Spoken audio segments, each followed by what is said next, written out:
And now it is time for another backpack story.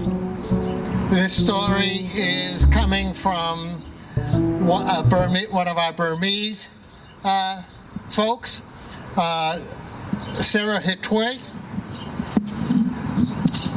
Sarah volunteers with MVMM on our after-school program through the A Center.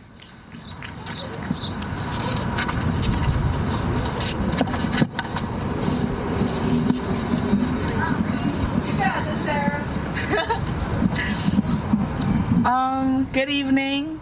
My name is Sarah Htwe. I'm a junior at Lowell High School. I'd like to thank MVMM for giving me this opportunity to share my story with all of you guys.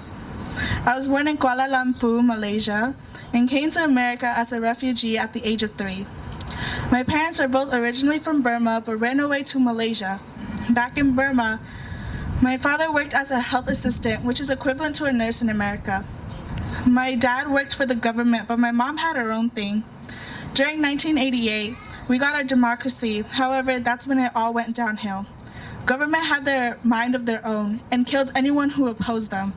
During that time, my mom and her group went around helping students with any necessities they may need. She helped make meals, carried luggages, and even provided care for the injured.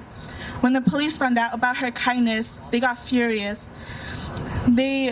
They were chasing down my mom and her group, which led my mom and dad to go through the jungle and escape into Malaysia. She went through swamps and camouflaged into her background. Her and my dad both ended up in the refugee camps where I was born. It was also where they were interviewed by the immigration services, which thank the Lord they gave us the opportunity to come to America. Both my parents came here knowing very little English. However, we made it this far. I remember my mom and dad talking about how whenever they went to grocery stores, they had to act out what they wanted. There was no Google Translate at the time, so they improvised a lot. She asked people who understood English to write it out on paper before she went out and would show people the paper of what she wanted or needed. Although we wouldn't have gotten this far if it wasn't for the help of Reverend Htwe, which a lot of Burmese people know him as Htwe. He drove us everywhere, translated for us, and greeted us with such warm hospitality. He taught us everything we know now, and till this day I am in great debt to him and so thankful I met such an inspiring man. My parents found an apartment to live in Waltham, and there my mom found a school where she could learn English. It was called Waltham Family Schools, and luckily she found a family there as well. There were many who also came to the States as a newcomer, which made her feel like she wasn't the only one. The families there would talk about their experiences with their families and their struggles, which my mom felt a lot more at ease because she too talked about her experiences. My mom talked about how hard it was for her to learn this new language, but like always, she persevered and worked hard until she made it.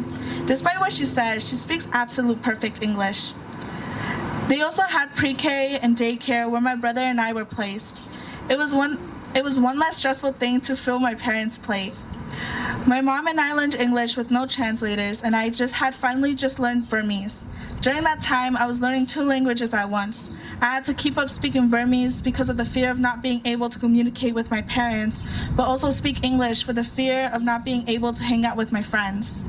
My dad had a tutor who helped him learn English and even got him an iPad because of how much he was improving. He also spoke a really good amount of English, despite how he called fish frish. We moved about 3 times in Waltham and finally moved to Lowell, where we had a family and had more support. We were more involved in a community where we thought of one another as our very own. We always lend a helping hand to one another and will have each other's back. Till this day, there are still refugees who are coming in with similar background stories as my mom and I.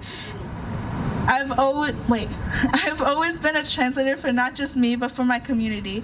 Thank you for listening to my story and have a good day.